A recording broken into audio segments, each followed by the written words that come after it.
Je voudrais vous parler globalement de l'envers de la dette, mais ce titre, l'envers de la dette, on pourrait dire c'est l'escroquerie de la dette. C'est-à-dire comment, en fait, ce qu'on prétend être une dette de l'Afrique vis-à-vis de l'Occident, ou vis-à-vis de la France, c'est exactement l'inverse. C'est exactement l'inverse, et cette dette, elle n'est pas d'abord économique, elle est d'abord politique. C'est-à-dire que je vais vous parler de politique. Je suis un économiste, parce que j'ai fait de l'économie il y a un peu plus de 35 ans, parce que je pensais que c'était comme ça qu'on luttait contre les problèmes d'injustice, d'inégalité, etc. Bien, aujourd'hui, je suis un économiste qui pense que ça passe d'abord par la politique, c'est-à-dire que quand vous prenez un pays comme le Cameroun, par exemple, qui est un pays riche, extraordinairement en ressources matérielles et en ressources humaines, son seul problème, c'est pas la richesse, c'est la légitimité du pouvoir. Si vous avez un pouvoir qui passe son temps à détruire tout ce que les gens fabriquent et à organiser la corruption, comment voulez-vous qu'un peuple s'en sorte? Donc les problèmes sont des problèmes de légitimité, et vous allez voir pourquoi ces problèmes de légitimité se posent.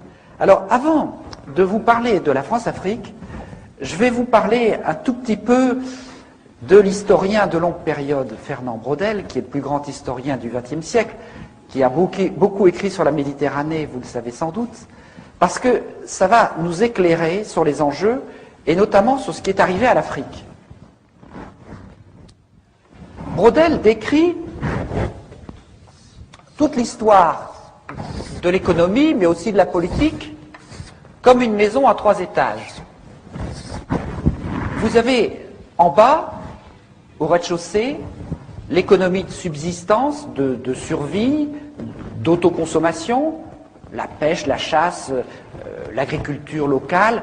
L'humanité a vécu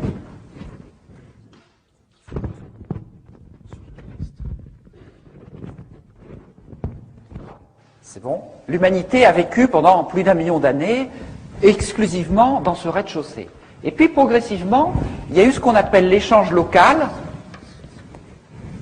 L'image la plus achevée, c'est l'échange ville-campagne au Moyen-Âge, avec les gens qui allaient de leur campagne jusqu'à la ville dans la journée et qui rentraient le soir, et on voit bien la place du marché, etc., etc. Donc cet échange local, il a commencé il y a 10 ou 15 000 ans, il se poursuit toujours, et puis ensuite Braudel parle de l'échange au loin. C'est-à-dire que des gens ont été capables de monter des expéditions à travers des caravanes transcontinentales, à travers ensuite les navires qui allaient jusqu'en Extrême-Orient, et puis ensuite, grâce à l'essor des télécommunications, à l'essor des moyens techniques et financiers, un certain nombre de gens ont pu s'extraire du marché local pour conquérir des positions mondiales, et ces gens-là vous parlent en permanence du marché, mais en fait, leur seule ambition, c'est grâce à leurs moyens, leur super moyen de se placer en position de monopole ou d'oligopole, comme on dit, c'est-à-dire d'être un ou deux à contrôler le marché. Autrement dit, ce que décrit longuement Braudel après un travail de plusieurs décennies et dans son ouvrage majeur Civilisation matérielle, économie et capitalisme, c'est que vous avez 3 étages de l'économie, l'étage d'extrême proximité, ensuite l'échange local, et puis vous passez à l'économie monde ou à la macroéconomie, l'économie au loin. Ici, on ne pratique pas encore les règles du jeu de l'économie, ici on les pratique, et ici on ne les pratique plus. Vous avez la même chose en politique, vous commencez dans la famille et le clan, ensuite vous avez la démocratie locale, parce que toute la démocratie, tout le débat public a toujours été local, d'abord en contrariété au pouvoir absolu. Et puis ensuite, vous avez la macropolitique, et au niveau macropolitique, on ne pratique plus les règles de la démocratie. Si vous regardez les grands enjeux du monde, le jour où les promoteurs de la démocratie, les Américains, appliqueront à l'échelle de la planète la règle de la démocratie, un homme, une voix, vous viendrez me chercher, mais je crois que je ne serai plus là. Donc, on est dans un système où, ici, on ne pratique pas les règles du jeu de la démocratie, du débat public, ici on les pratique, ici on ne les pratique plus. C'est la même chose en football. Vous apprenez à jouer au football dans la rue, dans la formelle, à côté de chez vous. Ensuite, il y a des millions de personnes qui se mettent à vouloir un arbitre et à pratiquer les règles du jeu. Et puis quand vous vous appelez Bernard Tapie ou Berlusconi, vous commencez à trouver que la glorieuse incertitude du sport, c'est bon pour les autres, mais pas pour vous. Vous avez la même chose dans d'autres domaines. Donc vous avez un mécanisme que décrit Braudel, qui est un mécanisme sociologique où l'humanité fonctionne avec un étage de proximité, puis ici on apprend à survivre, on apprend à échanger, on apprend à naviguer par des phénomènes d'initiation qui permettent de construire les différents étages et très souvent ce qu'on appelle le capitalisme, c'est quand cet étage-là écrase les autres, parce que les autres sont tout à fait indispensables, ils sont même plus qu'indispensables, c'est-à-dire que vous avez deux types de sociétés. Les sociétés ballons de rugby, attendez, c'est un œuf, là, c'est vraiment pas... Enfin, la société ballon de rugby et la société en sablier.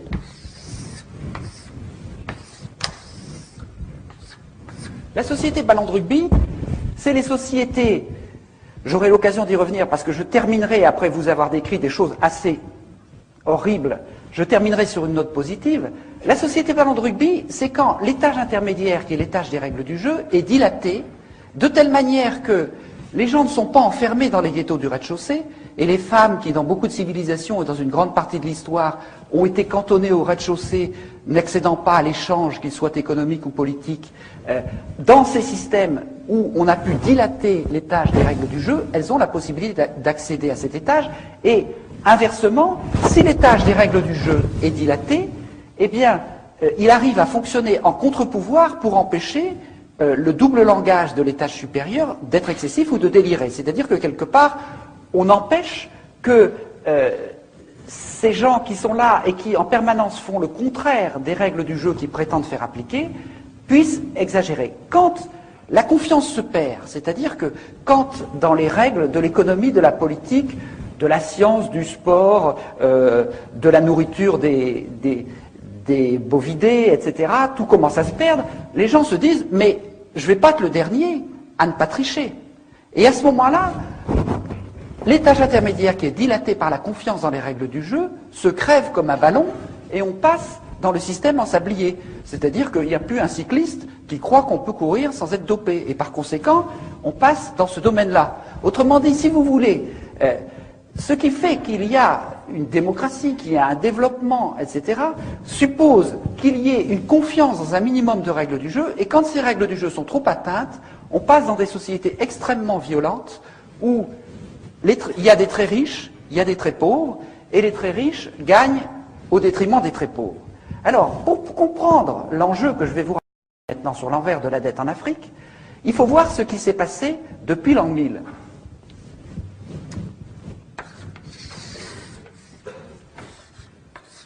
Je dessine brièvement l'Afrique. En l'an 1000, les Africains, ils naviguaient jusqu'en Chine. Il y avait de très grands États en Afrique. À la même époque, nous, en Europe, on clapotait péniblement dans la Méditerranée. Donc, en l'an 1000, les Africains, ils avaient l'économie de subsistance, ils avaient l'échange local, et ils accédaient à l'économie monde, à la macropolitique, à l'économie monde, etc. De même, il y a tout le travail d'Anta Diop sur l'influence, enfin, le rôle des civilisations africaines dans l'Égypte, etc. Donc, tout ce mépris que nous avons et qui est au cœur de ces relations franco-africaines, ce mépris qui consiste à dire il n'y a pas de créativité politique et culturelle en Afrique, est une absurdité totale. Seulement, qu'est-ce qui s'est passé par la suite? À partir de 1500, il y a eu les Portugais qui ont encerclé l'Afrique de 1400 et quelques 1450 en l'espace d'un siècle. Autrement dit, avec cet encerclement, et puis ensuite l'esclavage, on a capturé l'étage supérieur, l'accès à l'économie monde de l'Afrique. Ensuite, avec la colonisation, on a folklorisé l'étage intermédiaire. On l'a aliéné, l'étage de l'échange local. Et l'Afrique n'a réussi à survivre à ces 3 ou 4 siècles d'agressions épouvantables qu'en se repliant sur le rez-de-chaussée du clan, de la famille, en hypertrophiant les solidarités de cet étage. Donc ça a été quelque chose de formidable pour l'Afrique, parce que quelque part, c'est ce qui lui a permis de survivre. Et ces solidarités-là sont très importantes. J'ai écrit tout un livre sur ce fonctionnement à partir de Braudel, et on s'aperçoit bien que, en permanence, c'est de là que tout repart, c'est là que sont les gènes des civilisations, c'est de là que les valeurs d'une société peuvent repartir. Qu'est-ce que c'est que conquérir l'indépendance à partir de 1960? C'était pour les Africains reconstruire les étages qui avaient été détruits par la colonisation et l'esclavage. Et donc vous allez voir que tout ce que je vais vous expliquer maintenant de la France-Afrique, ça a été un jeu depuis 40 ans qui a consisté en permanence, par toutes sortes de moyens politiques, économiques, barbouzards ou idéologiques, de faire retomber en permanence l'Afrique dans ce niveau-là, en lui disant vous n'êtes pas capable de déployer des règles du jeu, qu'elles soient économiques, politiques, culturelles, à ce niveau-là, ni d'accéder à l'économie monde. Et donc c'est cela l'enjeu dont je vais vous parler maintenant assez brièvement. Qu'est-ce que c'est que la France-Afrique? La France-Afrique, c'est ce qui a été mis en place en 1960, au moment où De Gaulle, à cause de la pression de l'histoire, a dû accorder l'indépendance aux pays d'Afrique. Il a à ce moment-là décrété une nouvelle légalité internationale, l'indépendance. Et en même temps, il a chargé son bras droit, Jacques Foccart, de faire exactement l'inverse. Pour 3 ou 4 raisons. D'abord, pour maintenir le rang de la France à l'ONU avec un cortège d'États clients, pour maintenir l'accès aux matières premières stratégiques, le pétrole, l'uranium, ou aux matières premières juteuses comme le bois, le cacao, etc., pour maintenir le financement de la vie politique, parce que je vous parlerai tout à l'heure des chiffres de détournement de la rente pétrolière ou du bois, etc., ça représente des centaines de milliards. Et les affaires dont on vous parle en France, ce sont des lotos paroissiaux par rapport aux financements politiques qui viennent de l'Afrique. Alors, ça c'était la troisième raison. Et la quatrième, qui m'est apparue plus récemment à travers un certain nombre de travaux historiques, c'est le rôle de sous-traitant de la France dans la guerre froide au service du camp occidental, c'est-à-dire empêcher une partie de l'Afrique de basculer du côté du camp communiste. Donc, pour ces 4 raisons, De Gaulle demande à Jacques Foccart de faire exactement l'inverse de ce qu'il dit. Alors, c'est là qu'il faut comprendre le problème. C'est que si on décrète une nouvelle légalité internationale et qu'on fait exactement le contraire, ce qu'on fait est illégal, ne peut être fait que de manière occulte, cachée. Et c'est pour ça que toutes ces relations franco-africaines sont très majoritairement cachées aux yeux du public, parce qu'elles sont inavouables, puisque la nouvelle légalité, c'est l'indépendance. Autrement dit, la France-Afrique, c'est comme un iceberg. Vous avez 10% d'émergés, la France, patrie des droits de l'homme, meilleure amie de l'Afrique, généreuse, etc., toute une face immaculée dans la relation franco-africaine, et vous avez 90% d'immergés, qui est la réalité profonde de la réalité franco-africaine, qui est le système mis en place par Jacques Foccart et qui visait à maintenir la dépendance. Quels étaient ces moyens inavouables? Je vais très vite parce que je voudrais ensuite passer à l'actualité et puis aux enjeux actuels. Quels étaient les moyens parallèles, illégaux, inavouables de tenir cette relation franco-africaine? Le premier, ça a été de faire un grand ménage pour choisir des chefs d'État amis de la France, souvent d'ailleurs avec la nationalité française, parfois tout simplement des agents des services français comme Omar Bongo, qui vivent souvent en France d'ailleurs, tous ces gens-là. Donc on a choisi des proconsuls à la peau noire. On les a choisis comment? D'abord par une guerre civile épouvantable au Cameroun, qui a fait entre 100 000 et 400 000 morts, une guerre digne du Vietnam qui ne figure dans aucun manuel d'histoire. Ensuite, en assassinant les chefs d'État légitimes élus par la population, comme Sylvanus Olympio au Togo, qui a été assassiné par 4 sergents-chefs revenant de la guerre d'Algérie, dont l'un d'entre eux est toujours au pouvoir, Eyadema, tout cela sous la supervision de l'officier français qui était chargé d'assurer sa sécurité. Barthélemy Boganda, par exemple, le centrafricain, est mort dans un accident d'avion suspect, donc on a fait un grand ménage. Ensuite, les autres, on les a promus par la fraude électorale ou par la corruption, les moyens classiques. Il n'y en a qu'un seul qui a résisté, qui est Sékou Touré, mais qui a connu tellement de vrais complots en l'espace de 2 ans qu'il a fini par en voir défaut et par devenir paranoïaque, donc par être écarté quelque part du jeu. Donc on a mis en place un certain nombre de chefs d'État amis et on a pu tenir ce système par un ensemble de mécanismes parallèles que je n'ai pas beaucoup le temps de décrire, mais sur lesquels on reviendra si vous voulez. C'est une présence mercenaire, mais ces mercenaires comme Bob Denard, c'était déjà des vrais faux mercenaires, puisque chaque fois qu'il avait un procès, l'ensemble des services secrets venait dire « Mais monsieur Denard travaille pour vous, pour nous. Ce n'est pas un mercenaire, c'est un corsaire de la République. » Donc on voit bien que c'était des moyens occultes qui en fait ne trompaient pas grand monde. Mais il y a d'autres moyens beaucoup plus subtils, beaucoup plus forts, c'est les entreprises faunées des services secrets français, notamment Elf, dont le Floch Prigent, l'ancien PDG, nous explique simplement que Elf, c'était le fauné des services secrets français, c'est-à-dire que les dizaines, les centaines de milliards prélevés sur le pétrole, entre le prix d'achat très, très faible et le prix de vente, et aussi avec les quantités de cargaisons non déclarées, une cargaison non déclarée, ça fait chaque fois 150 millions de francs. Bon, tout cet argent a permis de mener un certain nombre d'actions secrètes, par exemple la guerre de la France contre le Nigeria, cette fameuse guerre du Biafra pour conquérir la partie pétrolière du Nigeria, mais aussi tout un tas de coups d'État, de guerres civiles, de trafic d'armes, dont je vais vous parler tout à l'heure.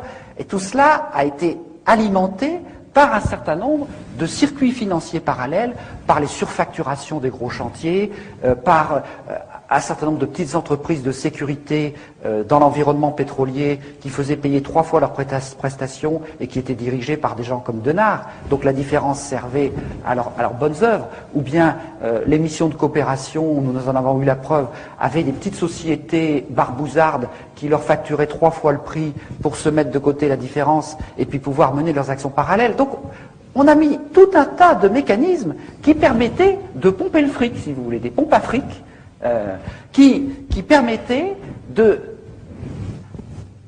tirer une bonne partie de la substance de la rente des ressources africaines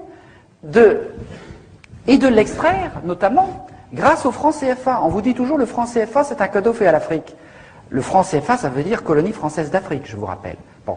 Le franc CFA, étant donné que c'est un franc convertible, ça permettait de manière très simple que quand on faisait un don ou un prêt à l'Afrique, eh bien l'avion repartait aussi vite de Yaoundé ou de Lomé pour aller en Suisse, et là les billets neufs, grâce à la convertibilité du franc CFA, étaient transformés en devises et partagés entre le décideur français et le responsable africain. Une partie de la dette de l'Afrique qui s'explique comme ça. Bon, mais c'est vrai, ça c'est le mécanisme le plus simple, il y en a d'un peu plus compliqué, c'est toujours le même principe. La convertibilité du franc CFA a été l'instrument le plus sûr d'extraire une grande partie des ressources de l'Afrique, et quand je parle de la rente des matières premières, il faudrait rajouter la rente de l'aide publique au développement, parce que si nous en sommes arrivés là, c'est que pendant 10 ans on s'est battu pour faire en sorte que les 40 milliards d'aide publique au développement de nos impôts, que nous croyons servir pour l'aide publique au développement, aillent au moins en partie à destination. Et quand on s'est aperçu que ce n'était pas possible, on s'est dit, il y a quand même un vrai problème. Il y a 98% de ces 40 milliards qui servent à autre chose qu'à lutter contre la pauvreté. Il y en a la moitié qui est détournée, une autre moitié qui sert des objectifs de prestige ou de politique d'influence, et il y en a à peine 2% qui sert à lutter contre la faim ou les problèmes de pauvreté. Nous avons fait une statistique qui montre que quand vous comparez l'aide publique française par habitant avec la richesse d'exportation des pays, eh bien plus le pays est riche, plus il est aidé. Alors, on ne va pas vous dire que c'est pour lutter contre la pauvreté. Plus il est pauvre, moins il est aidé. On voit bien à quoi ça sert et où va l'argent. Je n'ai pas le temps de développer ça, mais il faut bien voir que toute cette politique qui a été mise en place, donc à la fois de pillage par des moyens occultes, de présence barbouzarde. Alors, chaque chef d'État avait à côté de lui un officier de la DGSE qui était chargé de veiller à la sécurité de ce chef d'État ou le débarquer du jour au lendemain quand il avait cessé de plaire. À Namani Diori au Niger, par exemple, le jour où il est venu l'idée de vendre de l'uranium à autre chose que la France, il a été débarqué immédiatement. Quand Denard a débarqué aux Comores en 1995, il y avait des officiers de la DGSE qui étaient chargés de la protection du président en place. Eh bien, ils se sont retirés pour laisser partir le président, parce que ce président-là, Johar, avait cessé de plaire.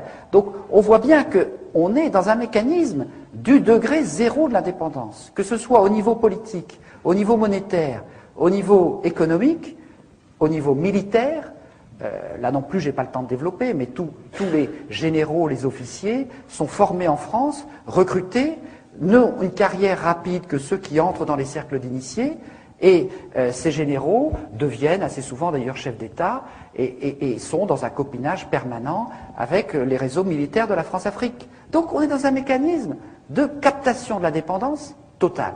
Pour vous donner un dernier exemple, qui est le plus caricatural, enfin peut-être pas, mais le plus actuel, c'est ce qui se passe au niveau des élections depuis 1990.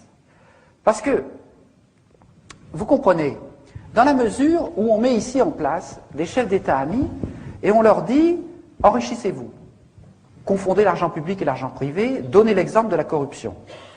Dans la mesure où on dit ça à ces gens-là, on comprend bien que le développement, il n'a pas été très loin. Si vous passez du service public, qui restait un tout petit peu au moment des indépendances, au self-service public généralisé, si vous avez cette corruption qui monte, en plus la baisse du cours des matières premières, et puis ensuite, je vous expliquerai le scandale de la dette, vous voyez bien que ces dirigeants, quand est arrivé en 1990 une incroyable poussée démocratique en Afrique, ils ne pouvaient pas dire au peuple « élisez-moi parce que je vais faire le bien et le développement du peuple ». Et à ce moment-là, ils se sont mis, et j'en dirai quelques mots, à utiliser l'arme ultime du politique, qui est l'arme du bouc émissaire, l'arme de la manipulation de l'ethnisme, en disant « si vous ne votez pas pour moi, ce sera l'ethnie détestée qui va venir prendre la place à ma place ». Et c'est ce qui s'est passé exactement au Rwanda, ce qui a failli se passer en Côte d'Ivoire, et qui menace un certain nombre de pays d'Afrique. Mais pour assurer en même temps la continuation de ces régimes usés, mis en place par la France-Afrique, on a trouvé une formule extraordinaire de coopération en iceberg. Mitterrand a déclaré en 1990 « Vive la démocratie en Afrique », je résume, on va vous aider, on va vous fournir des urnes transparentes, des bulletins, pour que le peuple puisse élire ses dirigeants. Alors les gens se sont mobilisés de manière incroyable autour des urnes pour empêcher qu'on les bourre jour et nuit. Ils ont voté à 70-80% pour chasser le dictateur. Et puis, en même temps qu'on faisait cette coopération à ce niveau-là, on envoyait dans la capitale, auprès des ordinateurs chargés de centraliser les résultats, des coopérants très spéciaux issus des réseaux Pasqua ou de la mairie de Paris, où en fraude électorale on est relativement adroit, et avec des logiciels un peu spéciaux, on faisait en sorte que les 80% de votes contre le tyran se transforment en 80% de votes pour le tyran, ou en 52% s'il était modeste. Donc, et cela, ça s'est passé dans 50 élections majeures en Afrique, au sud du Sahara. Il n'y a eu que 2 ou 3 exceptions au début, quand la France-Afrique a été prise par surprise au Bénin, au Congo-Brazzaville, etc. Et puis, 2 ou 3 à la fin, quand des peuples ont trouvé la parade. Au Niger, par exemple, il y avait un dictateur installé par Focard, il a été renversé, la France a hurlé à l'interruption du processus démocratique, n'est-ce pas, puisque le dictateur a été renversé. Et donc, les officiers qui avaient renversé le dictateur ont organisé des élections tout seuls, et ça a été les élections les plus incontestées d'Afrique depuis 40 ans. Bon, au Sénégal, où il y avait un régime ultra corrompu, ils ont trouvé la parade en jumelant les téléphones portables et les radios locales, ce qui fait qu'ils ont annoncé en direct les résultats, court-circuitant les manœuvres qui se passaient à ce niveau-là avec les réseaux france-africains. C'est pour ça qu'on a retardé l'apparition des portables au Tchad. Bon.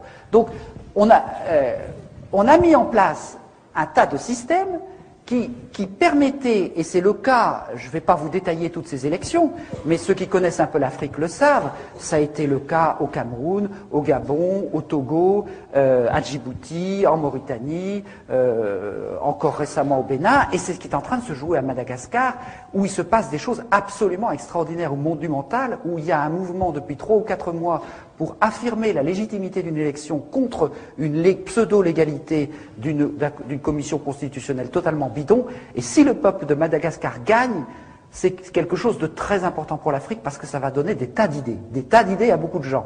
Donc je vous invite vraiment à soutenir le combat du peuple malgache parce que c'est un combat absolument décisif pour l'Afrique. Parce que c'est un combat pour essayer de vaincre cette fatalité imposée de l'extérieur. Et vous vous observerez bien entendu que la France prétend qu'il faut défendre la légalité dans l'affaire. Bon, la France, pour ça, pourquoi? Parce que Madagascar a des émeraudes, parce que Madagascar a un tas de choses qui passent toujours pour le financement des partis politiques.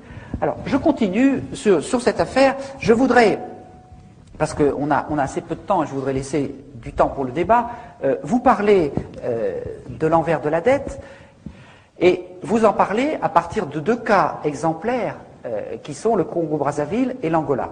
Et puis ensuite, je vais vous montrer comment on est en train de passer de la France-Afrique à la mafia-Afrique, c'est-à-dire une forme de mondialisation de ces phénomènes. Et puis je terminerai par un aspect beaucoup plus positif, c'est-à-dire comment on peut inventer une nouvelle solidarité internationale. Alors, le Congo-Brazzaville. La dette, d'abord. La dette, après toutes ces magouilles, ces manœuvres que je vous ai décrites, les appétits se sont aiguisés parce qu'il y avait de la corruption, il n'y avait plus assez d'argent dans la rente des matières premières. Et donc, à la fin des années 70, on a trouvé une idée absolument géniale. On a dit aux Africains, écoutez, on va vous faire une aide publique au développement supplémentaire formidable.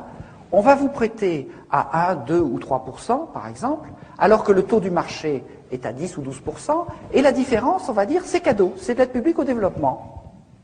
Donc, on va vous prêter à tout va. Sauf que, on a prêté pourquoi? La moitié, comme je vous le disais, est repartie directement en Suisse ou dans les paradis fiscaux.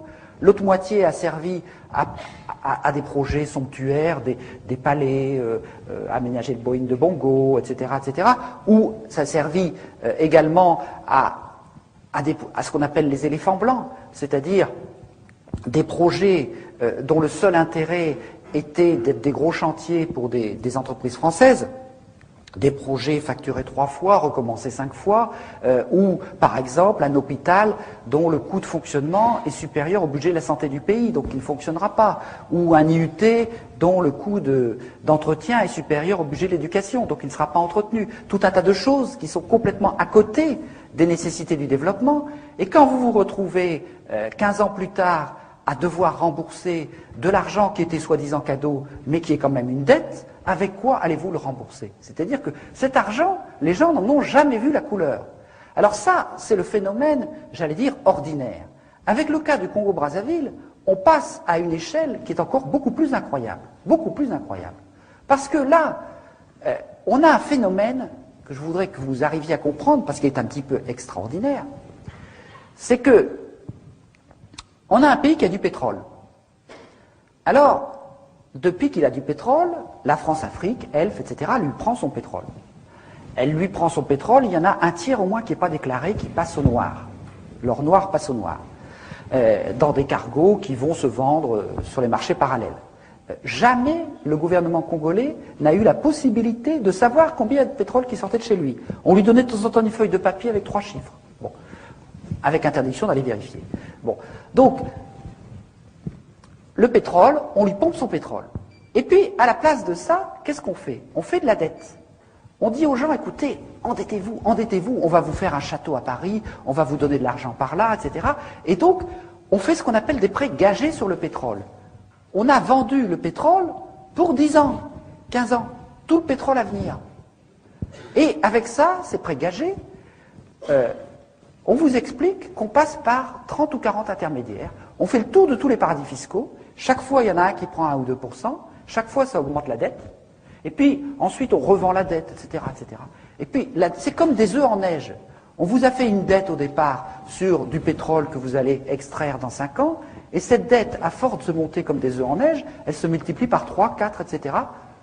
Et vous vous retrouvez avec un des pays les plus riches d'Afrique, qui est le Congo-Brazzaville, qui, à la fin, a une dette qui est égale à 3 fois sa production annuelle globale, son PIB, comme on dit. Donc, vous avez quelque chose d'extraordinaire. On vous prend le pétrole, et à la place, au lieu de vous mettre de l'argent, on vous prend de l'argent. On vous enlève 3 fois l'argent. C'est quand même une opération formidable. Alors, je ne vous rentre pas dans tous les détails, parce que les mécanismes qui passent par les paradis fiscaux, tous les intermédiaires, il y en a des quantités, je décris ça en détail dans l'envers de la dette, c'est un peu compliqué, mais le résultat, il est là. C'est-à-dire, c'est pas plus et moins, c'est pas de la comptabilité en partie double, on prend du pétrole, on met de l'argent. Non, on prend du pétrole et on arrive à prendre de l'argent. Et puis alors, ce qui est encore plus extraordinaire, c'est qu'il y a une partie de cet argent qui sert à acheter des armes On arme les deux cours de la guerre civile, comme je vais vous l'expliquer, et avec ça, le pays est détruit. Bon, c'est extraordinaire. Comme criminalité répétitive, c'est quand même intéressant. On prend le pétrole, on met la dette, on détruit le pays. C'est assez radical. Alors évidemment, le pays, après ça, est dans une difficulté assez importante pour aller discuter le pourcentage du pétrole. Et donc je vais vous raconter ça, non plus sous l'angle de l'envers de la dette, mais sous l'angle de l'actualité politique, criminelle et militaire du Congo-Brazzaville. Qu'est-ce qui s'est passé en 1990 ? On avait une dictature dirigée par M. Denis Sassou Nguesso. M. Denis Sassou Nguesso, c'est un personnage assez folklorique, anti-impérialiste, développant des discours sur l'inégalité, le marxisme, etc., etc. Mais le Floch a une phrase magnifique, il dit « Le Congo a été un temps marxiste toujours sous contrôle d'Elf ». C'est-à-dire qu'il y avait un agent des services français qui était déguisé en marxiste et qui était en fait le contrôleur d'Elf. Bon, alors cet agent-là, c'était monsieur 17%. Pourquoi ? Parce qu'il demandait pour son pays que 17% du pétrole. C'était quand même un monsieur bien confortable. Alors, par ailleurs, il touchait de l'argent grâce à tous les détournements, mais ça, c'est une autre affaire. Pour Elf, ça ne coûtait que 17% du pétrole déclaré. Alors, il y a un grand mouvement démocratique qui apparaît à partir de 1990.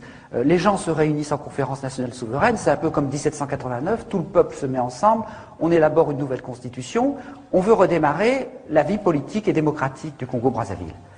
À ce moment-là, les gens se disent, mais on voudrait quand même un petit peu plus d'argent du pétrole, on va demander le double, 33%. C'est insupportable à Elf, et on a trouvé la preuve dans les coffres-forts d'Elf, ce qui est rarissime, lors d'une perquisition menée par les juges Joly et Wisniewski, d'un coup d'État préparé aussitôt pour renverser la démocratie par Elf, le réseau Pasqua et le réseau Focard. On a trouvé les détails de la préparation. Ce coup d'État a échoué, un président a été élu, certes imparfait, qui a beaucoup de reproches à se faire, mais au moins c'était l'élu de la population. Mais pendant ce temps-là, et là je n'ai pas le temps de vous raconter cette histoire qui est assez compliquée, mais aussitôt, les réseaux France-Africains, les réseaux Pasqua, Focard, Chirac, etc., tout le monde s'est employé à remettre en place monsieur 17%. Oui, j'ai oublié de dire que, après la conférence nationale souveraine, monsieur Sassou Nguesso s'est présenté aux élections, il a eu 17%. Donc c'est vraiment monsieur 17%. Donc, monsieur 17%, il fallait le remettre en place. Donc, comment on a fait ? On a commencé à larguer des armes. Monsieur Sassou Nguesso a un gendre assez riche, un voisin qui s'appelle Omar Bongo, président du Gabon. Monsieur Sassou Nguesso a des relations dans toute la classe politique française, depuis l'extrême droite jusqu'à l'extrême gauche. On a commencé à larguer des armes. On a une préparation politique qui a été faite également depuis la mairie de Paris, par un certain monsieur Probst, enfin je passe sur les détails. Et en 1997, donc une guerre civile se déclenche pour renverser le pouvoir qui avait été établi par le renouveau démocratique du Congo-Brazzaville. La guerre civile a duré 4 mois. Pour renverser le régime en place, je suis obligé de vous dire la liste de tous ceux qui ont participé parce que c'est assez incroyable. Il y avait toute une partie de l'armée qui était fidèle à Sassou Nguesso, des miliciens qui ensuite vont commettre une série de crimes contre l'humanité qu'on appelait les Cobras. Mais la France a amené 1000 soldats tchadiens pour aider. Il y avait une partie de la garde présidentielle de Mobutu, de sinistre mémoire, qui s'était repliée de l'autre côté du fleuve, donc à Brazzaville, qui a contribué à combattre aux côtés de Sassou Nguesso. Il y avait toute une partie de l'armée qui venait de commettre le génocide au Rwanda 3 ans auparavant, qui s'était réfugiée comme par hasard au Congo-Brazzaville, en France-Afrique, et qui a contribué également aux côtés de M. Sassou Nguesso. Un certain nombre de mercenaires dont je vais vous parler tout à l'heure. Et puis, pour finir, l'armée angolaise qui est venue envahir le Congo pour achever de réinstaller le dictateur. Alors, l'armée angolaise, c'est quand même pas rien. C'est là que, bon, il faut voir la désinformation que nous subissons. Vous savez, vous avez peut-être entendu des présidents ces temps derniers vous expliquer que la France n'intervenait plus jamais militairement en Afrique. Eh bien, vous avez peut-être aussi entendu parler, parce que je veux aussi en reparler, de l'Angola Gate, c'est-à-dire de ce scandale de fourniture d'armes à un pays en guerre civile, l'Angola, par le réseau Pasqua, M. Falcon, M. Guedamac, M. Marchiani, etc., etc. Eh bien, Marchiani a déclaré devant le juge, mais attendez, c'est pas une affaire subalterne, cette affaire. Nous avons négocié avec l'Angola pour lui fournir des armes, et en contrepartie, Il a dit ça au juge. En contrepartie, l'armée angolaise allait intervenir pour les intérêts de la France dans les guerres civiles des deux Congos, le Congo-Brazzaville et le Congo-Kinshasa. Ce sont les deux guerres civiles les plus meurtrières d'Afrique en ce moment, ou qui ont été les plus meurtrières.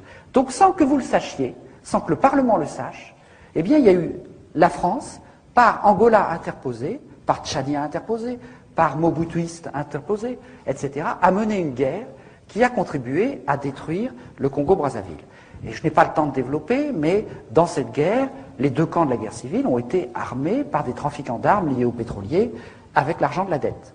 Si je continue, M. Sassou Nguesso, M. 17% revenu au pouvoir et recommençant les mêmes pratiques, la guerre civile, un bout de guerre civile, renaît un an plus tard. Et entre décembre 98 et décembre 99, le rouleau compresseur angolais, tchadien, les miliciens, etc., les mercenaires dont je vous parlerai, ce rouleau compresseur a fait au Congo-Brazzaville minimum 100 000 morts, une cinquantaine de radours sur glane, plus de 20 000 viols ethniques, plus en un an que tout ce qui s'est passé au Kosovo, en Tchétchénie et à Timor-Est réunis. Regardez la couverture de presse de ces 3 derniers événements pendant la même période. Regardez ce qu'on vous a raconté sur ce qui s'est passé au Congo-Brazzaville, l'un des tout premiers fournisseurs pétroliers français et le berceau de la France libre. Rien. Une censure quasi totale. Et, bien entendu, ce pays maintenant, sa normalisation est achevée. Le dictateur vient d'être légitimé par de pseudo-élections. Et on vient de dire, M. Sassou Nguesso, donc, est un élève modèle de la nouvelle guerre du bien contre le mal. Il s'est évidemment le premier à s'enrôler auprès de M. Bush. Parce que dans cette affaire, évidemment, les Américains étaient tout à fait d'accord. Alors, simplement, pour vous donner encore un tout petit exemple, j'ai essayé d'accélérer parce que j'ai beaucoup de choses à vous dire, mais pour vous donner un tout petit exemple du fonctionnement de la France-Afrique, dans cette affaire-là, il y a eu tout un tas de mercenaires français, et ça c'est quelque chose de très inquiétant pour la démocratie, parce que tous les grands pays occidentaux, aujourd'hui, pour ne plus intervenir militairement officiellement, sont en train de développer dans des proportions considérables des sociétés de mercenaires qui pourront échapper aux lois de la guerre, mais qui sont en fait complètement contrôlées par les services secrets. Et il y a deux types de vrais faux mercenaires. Il y a eu un triplement depuis 1990 du nombre des soldats qu'on pourrait appeler des forces spéciales, qui dépendent maintenant directement du commandement des opérations spéciales, le COS, qui est rattaché hors hiérarchie à la présidence de la République. Autrement dit, depuis 1990, le président de la République française dispose de sa garde présidentielle comme n'importe quel chef d'État africain.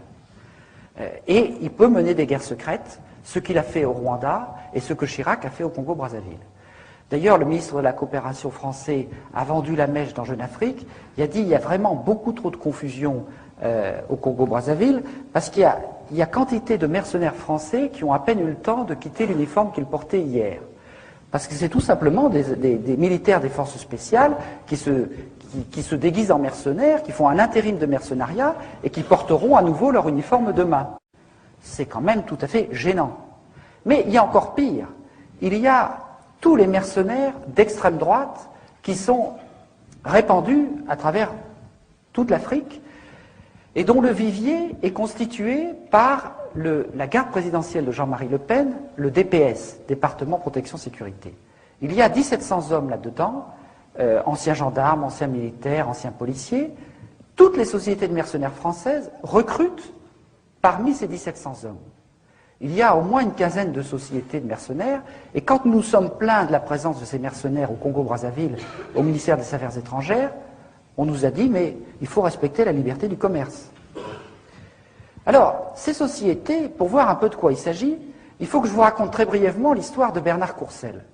Bernard Courcelles est un officier du plus secret des services de renseignement français, qui s'appelle la sécurité militaire ou la DPSD. La DPSD est chargée entre autres du contrôle des trafics d'armes et des mercenaires. En 1980, il démarre sa carrière avec un certain Bruno Gollnisch, qui a fait une autre carrière par la suite. Bernard Courcelles, chargé de contrôler les mercenaires, il crée sa société de mercenaires avec son frère, qu'on verra ensuite dans les 15 années à venir. Ensuite, il est chargé de la sécurité de l'entreprise Lucher, qui fournit des armes à l'Irak et à l'Iran pendant toute la guerre des années 80. car la stratégie occidentale, c'était que la guerre dure le plus longtemps possible. Ensuite, je passe quelques épisodes, en 1990, il devient en quelque sorte le garde du corps de Madame Mitterrand-Bis, Anne Pajot. Madame Mitterrand-Bis était conservatrice du musée d'Orsay, et pas du Quai d'Orsay, pardon. Et Monsieur Bernard Courcelles a été chargé de la sécurité du musée d'Orsay. Quand on sait les dizaines de millions, pour ne pas dire les centaines de millions, que Mitterrand a dépensé pour garder le secret de sa vie privée, on peut difficilement imaginer un personnage plus près du cœur du pouvoir. Or, sans transition, en 1994, M. Bernard Courcelles est nommé directeur de la garde présidentielle de Jean-Marie Le Pen. Il passe de Mme Mitterrand-Bis à Jean-Marie Le Pen sans transition, et pendant 6 ans, il va être le directeur de ce vivier de mercenaires, qui l'enverra un peu partout, en Afrique et ailleurs. En 1999, il devient directeur de la garde présidentielle de M. Sassou Nguesso au Congo-Brazzaville, qui venait de commettre une série de crimes contre l'humanité, et 2 mois plus tard, directeur de la sécurité des installations pétrolières françaises au Gabon, un poste tout à fait marginal. Donc vous voyez cette espèce de glissement entre Mitterrand, les trafics d'armes, les mercenaires, la garde présidentielle de Le Pen, la sécurité des installations pétrolières, ça a quelque chose de tout à fait hallucinant. Et vous avez peut-être vu récemment sur France 3, après un interview dans Libération, qu'un repenti de chez Courcelles avait expliqué comment ils faisaient leurs coups en Afrique, comment de temps en temps ils venaient aussi menacer des opposants en France, et comment, quand ils étaient un peu trop désœuvrés, on les envoyait dans les quartiers sensibles brûler des voitures pour y attiser aussi un peu l'ethnisme, parce qu'il n'y a pas de raison de développer le racisme seulement en Afrique. Donc vous voyez quand même que ces mécanismes sont assez inquiétants pour la démocratie. Alors je continue dans le négatif avant de passer un peu plus dans le positif, parce qu'il faut aller au fond du négatif. Il faut quand même nettoyer un peu les esprits de ce côté-là. Alors, il faut un petit chiffon. Je passe en Angola. L'Angola, c'est un pays très contrasté. C'est le pays le plus riche d'Afrique. Il y a d'énormes gisements d'or noir, de pétrole. C'est l'Arabie saoudite du XXIe siècle. Des patates d'or noir, de pétrole, gigantesques au large de l'Angola. Et en même temps, c'est le pays le plus malheureux d'Afrique parce qu'il est en guerre civile depuis 25 ans. On sait aujourd'hui, c'est tout à fait prouvé, que les Américains, les Français et d'autres armaient les deux côtés de la guerre civile. D'ailleurs, à Elf, c'était très simple. Sirvin armait les rebelles et Tarallo armait le gouvernement. Donc ça pouvait durer longtemps. Donc, un pays en guerre civile, un pays avec une richesse pétrolière extraordinaire. Alors, à ce niveau-là, quand il y a tant de pétrole, il faut partager les risques. On fait ce qu'on appelle des consortiums, c'est-à-dire des camemberts. Donc vous avez une grande patate d'or noir qui va produire 3-4 millions de tonnes, et vous avez ceci qui n'est pas un signe de paix, 43% pour Total Elfina, 43% pour une société anglo-saxonne, Chevron, Exxon ou tout ça, parce qu'évidemment, l'opposition, la guéguerre franco-américaine ou franco-britannique, c'est de la propagande à usage subalterne. Quand il s'agit de choses sérieuses, on s'entend. Mais le plus intéressant, c'est ce qui se passe ici. C'est-à-dire, il y a 10% pour une société qui s'appelle Falcon Oil. Alors, Falcon Oil, c'est M. Falcon qui a enlevé un nœud et qui a fondé une société pétrolière aux États-Unis. Il n'est pas plus pétrolier que vous et moi, mais lui, le pasquoyen anti-américain, s'est installé à côté de Bush et était le plus gros contributeur de la campagne électorale de Bush. Puis à côté, vous avez une société de mercenaires israéliens, l'Efdan, et ce type de schéma, avec d'autres sociétés, vous le retrouvez dans toutes les patates d'or noir. Autrement dit, vous avez un gisement gigantesque, est inscrit pour toute sa durée de vie la fourniture de biens et services de guerre. C'est comme ça que tous les pays d'Afrique et d'ailleurs, qui ont le malheur d'avoir du pétrole, au lieu que ça les enrichisse, ça les appauvrit, parce que la guerre est dans les gènes de l'exploitation pétrolière. Quand on a compris ça, on est obligé d'entrer dans des considérations assez inquiétantes. C'est-à-dire que, en fait, tous ces gens, les Marchiani, les Falcon, les Guedamac, les Sirvin, etc., ces gens-là qui sont dans le pétrole, ils sont aussi dans les ventes d'armes. C'est pour ça que l'affaire Elf est une affaire de trafic d'armes. Pourquoi, quand on parle d'affaire Elf, c'est l'affaire des frégates de Taïwan? Mais parce que c'est exactement la même chose. Tout l'argent du pétrole, une grande partie de l'argent du pétrole, passe par les paradis fiscaux. Une grande partie passe par des circuits opaques et occultes. Or, les armes, c'est la même chose. Il y a entre 25 et 50% de commissions. Tout passe par les paradis fiscaux. Et donc, puisque c'est les mêmes tuyaux, c'est les mêmes gens qui s'en occupent. Ces gens-là, ils font à la fois dans le pétrole et dans les armes. C'est d'autant plus pratique qu'il y a une partie de l'argent du pétrole qui sert à acheter des armes. Et tout ça constitue des cagnottes considérables. Pourquoi? Parce qu'il n'y a pas seulement les armes et le pétrole. Tous ces gens-là dont je viens de vous parler, ce sont soit des agents des services secrets, soit des honorables correspondants des services secrets. M. Falcon et M. Guedamac étaient protégés par la DST. M. Guedamac est aussi dans l'orbite de l'ancien KGB, du Mossad. M. Falcon est très proche des États-Unis. Tous ces gens-là, ils sont multicartes des services secrets. Alors, qu'est-ce que ça veut dire en fait? Ça veut dire que depuis la guerre froide notamment, l'ensemble des services secrets des deux camps ont toujours eu des besoins de financement très supérieurs à ce que leur votaient les parlements. Et par conséquent, depuis toujours, ils se sont constitués des cagnottes en trafiquant, en magouillant dans le pétrole, dans les armes, mais on pourrait aussi dire les diamants, la forêt, etc. Donc vous avez une sorte de triangle. Armes, pétrole, services secrets. Et puis, en fait, quand vous regardez de près, ça va plus loin. C'est pas seulement les armes, le pétrole et les services secrets, c'est aussi branché complètement sur les circuits de blanchiment qu'on a en Afrique, à travers la Corse-Afrique des Jeux, Paris et Casino, dont on entend parler en ce moment, et qui a les mêmes comptes en banque et les mêmes circuits, très branchés sur le pétrole aussi. Parce que depuis toujours, les services secrets, dans leurs manœuvres, vous le savez bien depuis la guerre d'Indochine qui était financée à moitié par le trafic de l'opium, vous le savez bien aussi que, je l'ai expliqué sans que Pasqua n'ait jamais osé m'attaquer en diffamation, que c'est lui qui a créé la French Connection pour faire un petit peu des bonnes œuvres des services secrets, etc., etc. C'est-à-dire qu'on arrondit les angles du côté, les magots, plus exactement, on arrondit les magots du côté d'un certain nombre de trafics, drogue, faux monnayage, etc., etc. Alors, tout cela, ça constitue des sommes d'argent parallèles, de manœuvres qui permettent de renverser des gouvernements, qui permettent de faire des politiques parallèles dans un certain nombre de pays, tout à fait inquiétant. Mais ce qui est encore plus inquiétant, et je vais finir par là ce que je vais vous dire sur l'Afrique avant de rebondir sur autre chose, c'est le passage de la France-Afrique à la mafia-Afrique. Parce que dans cette histoire de l'Angola, vous avez le pourboire pour Jean-Christophe Mitterrand, 13 millions, vous avez 3 milliards pour Guedamac, 3 milliards pour Pierre Falcon, et quand vous passez à Guedamac, c'est 30, 40, 50 milliards qu'on commence à entrevoir. Pourquoi?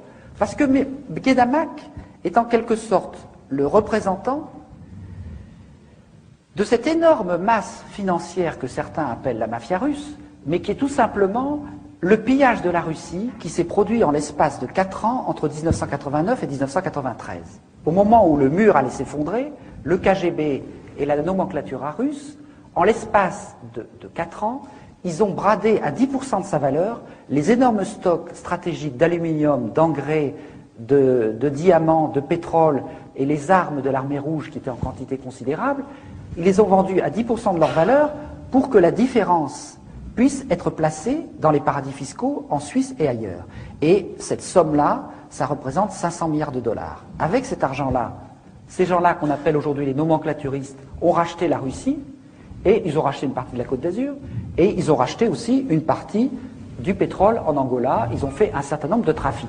Ils ont même été jusqu'à racheter la plus vieille banque américaine, la Bank of New York. Alors là, les Américains ont dit stop quand même. On veut bien jouer avec vous, mais il y a des limites. On n'a pas vaincu l'URSS pour que vous veniez racheter nos banques. Donc, à ce moment-là, ils leur ont dit, mais les 10 milliards les 10 milliards de dollars d'argent du FMI, ils ne seraient pas disparus par hasard? Alors, effectivement, ils étaient disparus. Et disparus par ce circuit-là. Alors, après cette sommation, dont vous avez sûrement beaucoup entendu parler, un mois plus tard, le FBI a reçu l'ordre d'arrêter l'enquête sur ces 10 milliards de dollars du FMI. Pourquoi? Parce que ce que je suis en train de vous expliquer, c'est que Guedamac, c'est, je vous ai dit, l'ex-KGB, le FSB, la DST, le Mossad, quelques autres services encore. Il est associé à Falcon, qui est branché sur les États-Unis, et on pourrait continuer longtemps comme ça. Donc en fait, qu'est-ce qui est en train de se passer depuis 3 ou 4 ans? C'est que ces nappes souterraines parallèles gérées dans l'orbite des lobbies militaro-industriels, des pétroliers et des services secrets sont en train de s'interconnecter. On a une mondialisation des phénomènes de criminalité financière ou d'argent parallèle des différentes nationalités. Et c'est ça qui est en train de se passer à travers des personnages comme Guédamac, qui est en quelque sorte le porte-parole de la masse financière russe. Donc on s'aperçoit qu'on est en train d'assister à une espèce de prise de contrôle extrêmement dangereuse, parce que la France-Afrique, qu'est-ce que c'était? C'était une raison d'État mise en place par De Gaulle avec des pratiques de voyous, des pratiques illégales de voyous. Mais quand vous avez des gens qui pendant 40 ans font des pratiques de voyous, eh bien ils deviennent des voyous. Un Sirvin, qui est un honorable correspondant des services secrets, il dit, mais j'ai de quoi faire 20 fois sauter la République, j'ai de quoi me payer toute la classe politique, ce qu'il a fait. Donc ce n'est plus la classe politique qui commande aux services secrets, c'est ces gens-là qui se mettent à commander à la classe politique. Donc tout ça est extrêmement inquiétant par rapport à notre démocratie, outre que ça contribue à détruire l'Afrique et à lui coller des dettes qui n'ont ni queue ni tête. Bon. Mais je voudrais maintenant terminer assez rapidement en passant sur l'enjeu politique majeur qui est derrière tout ça. Derrière tout ça, il y a d'abord le problème de l'accélération incroyable de la délinquance, de la criminalité financière, de la dérégulation financière, qui est en train de constituer un gouvernement parallèle du monde. Bon. Et une partie des événements récents s'explique aussi par cela. J'espère que certains d'entre vous ont lu Révélation ou la boîte noire, parce que tout ça est parfaitement expliqué là-dedans. En fait, tout cela, la criminalité financière, peut paraître mystérieux, mais ce n'est pas si compliqué que ça. En fait, qu'est-ce qui est en train de se passer dans cette mondialisation négative? C'est que, autrefois, pourquoi avons-nous été capables de dilater cet espace intermédiaire, je vais y revenir tout à l'heure, de construire des biens publics en France, etc. C'est parce que quand dans un État-nation, il y a des gens qui fraudent ou qui font de l'escroquerie, la police, la justice ou le fisc a la possibilité d'aller contrôler leurs comptes en banque. Aujourd'hui, c'est totalement impossible dans le cadre de la mondialisation. Le juge Van Ruymbeck vous explique qu'un mafieux qui place 10 millions de dollars d'argent de la drogue en Suisse, à Genève ou à Lugano, en 24 heures, il crée 4 sociétés écrans dans 4 paradis fiscaux, il fait 4 virements, et si un juge vient le savoir par miracle, il lui faut 1 an et demi pour remonter chaque virement. C'est-à-dire 6 ans pour remonter ce que quelqu'un a déplacé en 24 heures. Par conséquent, on est dans un système d'impunité totale. Et il n'y a aucune raison que ça s'arrête. Aujourd'hui, la moitié des transactions financières internationales passent par les paradis fiscaux. 1000 milliards de dollars chaque année d'argent du crime rentrent dans le système bancaire, y compris dans les plus grandes banques françaises. Et dans l'envers de la dette, j'explique que les 3 des principaux établissements bancaires français, le Crédit Agricole, la Société Générale, la BNP Paribas, sont profondément impliqués dans ces mécanismes de destruction de l'Afrique. Bon. Donc, vous voyez que on est dans un mécanisme totalement dérégulé, et ce que vous explique très bien Denis Robert dans ses livres Révélation et la boîte noire, c'est que tout ça n'est pas si mystérieux que ça, qu'on peut d'ailleurs probablement lutter contre assez facilement, parce que tout ça est rassemblé dans 2 chambres de compensation mondiales, l'une à Bruxelles, l'autre à Luxembourg, qui s'appellent Euroclear et Clearstream, et que dans ces cocottes minutes de la finance mondiale, eh bien, ils ont découvert que la moitié des comptes étaient non déclarés et étaient dans les paradis fiscaux. Autrement dit, ces chambres de compensation, qui sont des coopératives des plus grandes banques mondiales, là-dedans, il y a la moitié des comptes qui sont non déclarés. Et il y a même tout un tas des opérations qui se font par des circuits parallèles dans l'informatique de ces établissements. Alors ça, c'est à la fois tout à fait désespérant, mais c'est aussi plein d'espoir. Parce que dans l'histoire des contre-pouvoirs dont je vais commencer à vous parler, Très souvent, on a retourné comme un gant quelque chose qui avait été créé par des pouvoirs ennemis. Le Parlement qui avait été créé comme Conseil du roi a été transformé en Assemblée nationale. Eh bien, ces chambres de compensation qui gèrent la finance mondiale, il suffirait d'une volonté politique européenne pour les transformer en banque centrale sous contrôle public. Et à ce moment-là, on aurait les traces de toutes les opérations de criminalité dont je viens de vous parler, et je n'ai malheureusement pas le temps de vous expliquer que nous sommes en train de découvrir, avec les gens qui se battent contre la dette, tout un tas d'instruments juridiques qui permettent de faire des procès à ceux qui ont accordé la dette pour montrer non pas qu'il faut remettre la dette, mais que la dette est nulle pour toutes sortes de raisons juridiques. Il y a tout un tas de précédents juridiques qui ont été trouvés et qui montrent qu'on peut tout à fait attaquer les différents éléments de la dette devant des tribunaux occidentaux et qu'on a des chances, en fonction d'un certain nombre de précédents historiques et juridiques, de pouvoir montrer que toute cette escroquerie est nulle juridiquement. Donc, là aussi, c'est l'envers de la dette. Parce qu'on ne va pas se contenter de demander la charité et l'annulation de la dette, on va pouvoir l'attaquer. Et on va pouvoir l'attaquer notamment en allant chercher les preuves de toutes les transactions dans ces chambres de compensation qui se trouvent à Luxembourg ou à Bruxelles, sauf si par hasard elles brûlent un jour, ce qui pourrait arriver. Alors, je finis simplement sur les éléments positifs, avant de vous laisser la parole, en vous disant que, dans notre histoire, on n'a pas fait que des choses négatives. En 200 ans, on a quand même été capable, et je suis obligé de caricaturer très vite pour laisser un peu de place au débat, on a été capable quand même de construire à l'échelle nationale ou européenne un petit peu de biens publics. En 1815, on avait à peu près 15% de biens publics en France sur un petit gâteau national, une petite production nationale brute.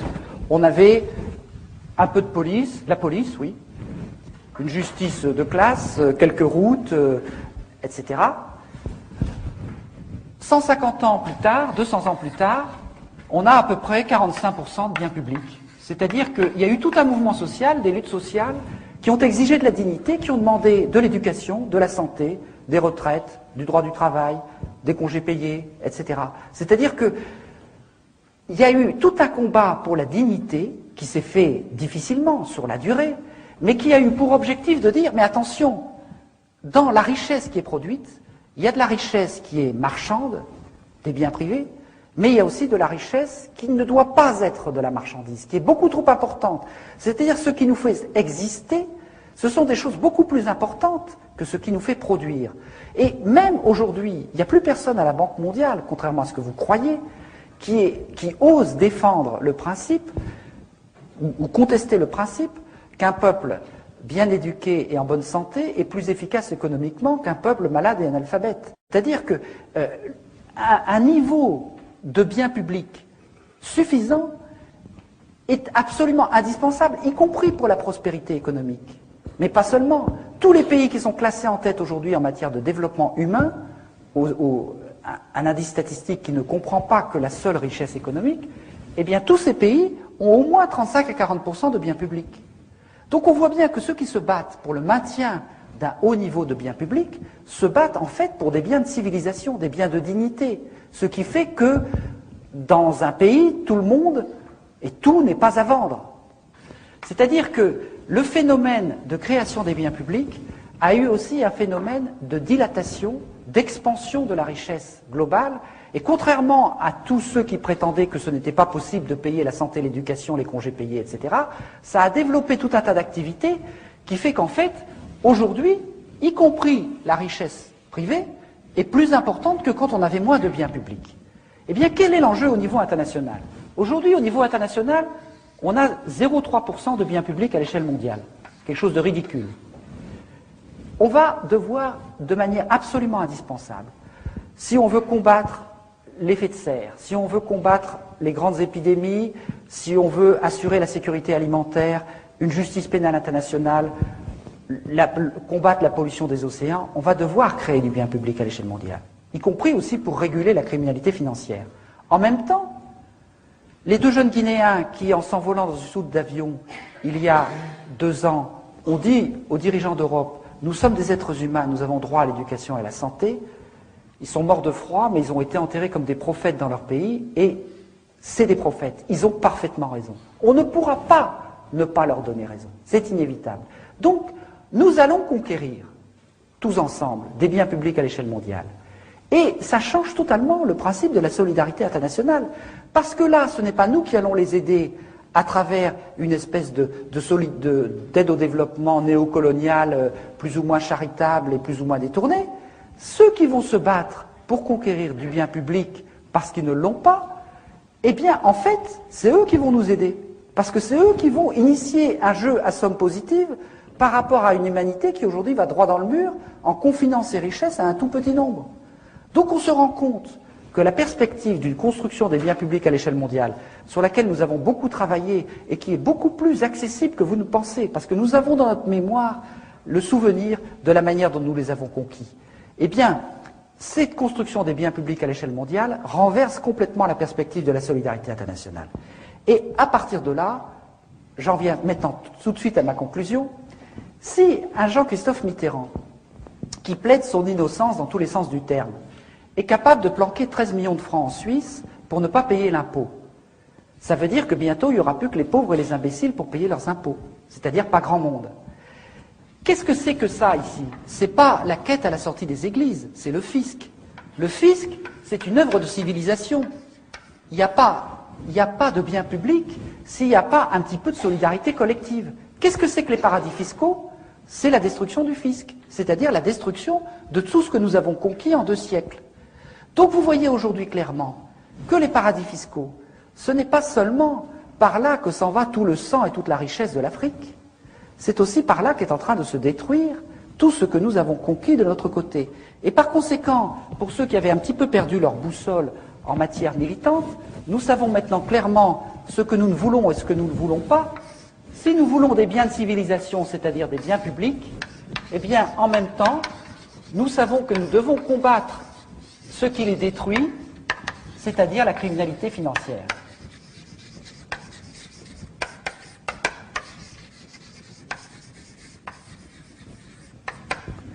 Voilà.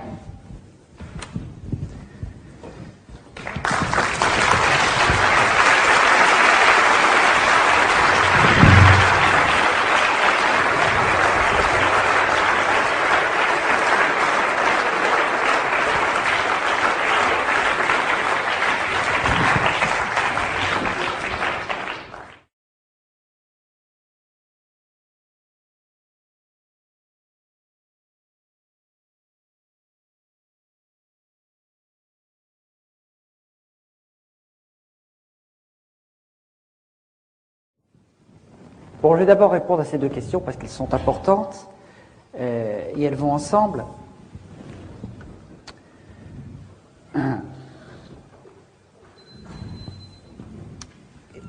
Ce qui est difficile quand je viens de faire cette démonstration, c'est que je vous parle des délires de l'étage supérieur.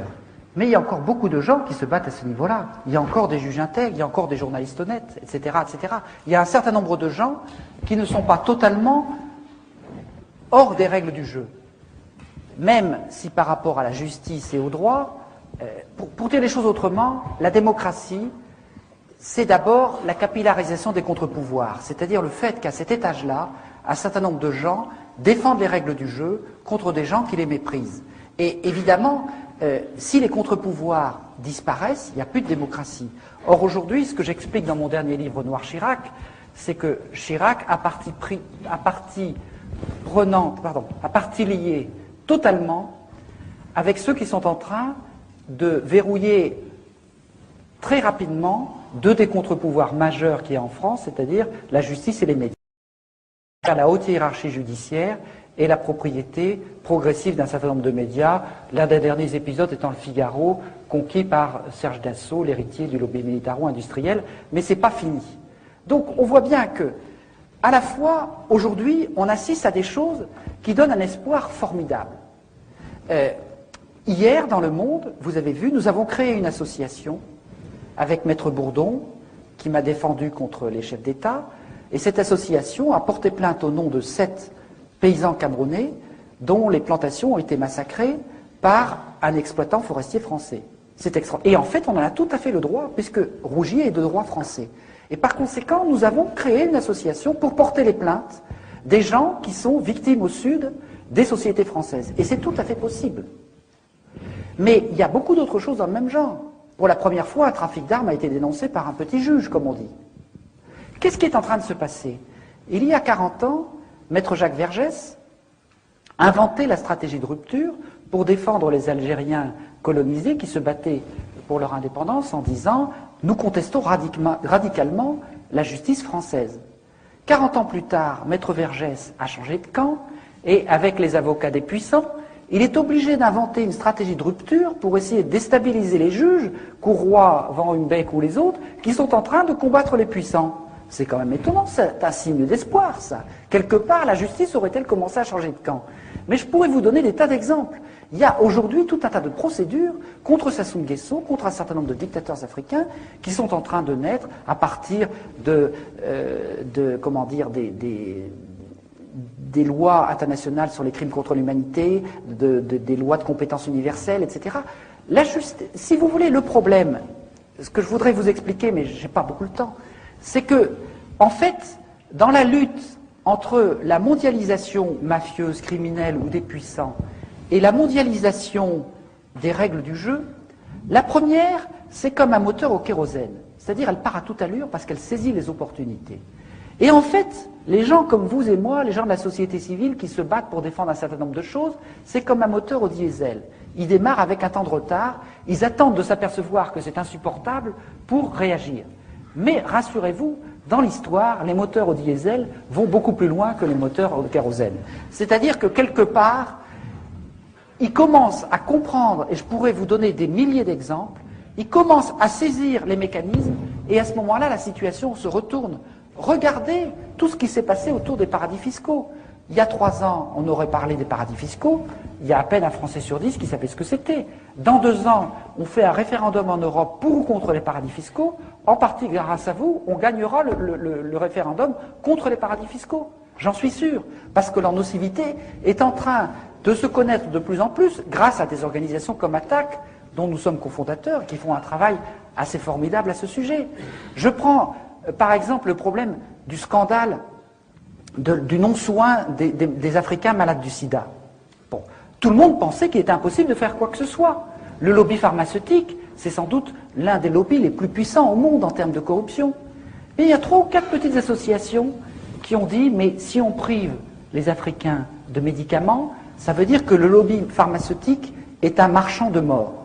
Et ils ont dit, marchand de mort, marchand de mort, marchand de mort, marchand de mort. Mais le lobby pharmaceutique, c'est un fonds de commerce. Si lui, dont le fonds de commerce est marchand de vie, on lui dit marchand de mort, marchand de mort, marchand de mort, marchand de mort, qu'est-ce qu'il fait? Il recule, il recule, il recule, et il n'a pas fini de reculer, il a commencé de reculer. On a trouvé la faille, parce qu'on a trouvé la faille dans le double langage. Autrement dit, les armes pour lutter, les armes du moteur diesel, sont beaucoup plus importantes que vous ne l'imaginez, et il n'y a pas lieu de désespérer, et je vous assure qu'il y a, en matière de justice, des tas d'armes. Le comité pour l'abolition de la dette du tiers-monde a trouvé quelque chose de formidable. En 1898, en droit international, il y a eu un jugement où les États-Unis ont empêché Cuba de rembourser sa dette à l'Espagne parce que l'Espagne avait installé une dictature à Cuba et les États-Unis ont dit c'est une dette odieuse, illégitime parce qu'elle a été contractée par une dictature. Mais si on applique ce principe de droit international, il y a beaucoup de pays d'Africains qui vont vite être libérés de leurs dettes. Or, c'est les États-Unis qui ont mis le précédent en avant. Donc, on a quand même quelques armes juridiques. Et je pourrais vous en citer des quantités comme ça. Donc, il ne faut pas du tout jeter le manche avant la cognée. Il faut se dire, on a démarré plus tard, mais regardez le forum de Porto Alegre, le forum de Davos. C'est vraiment le concentré de l'étage supérieur. En 2 ans, Porto Alegre a ridiculisé Davos. Et c'est pas fini. Donc, il ne faut pas désespérer.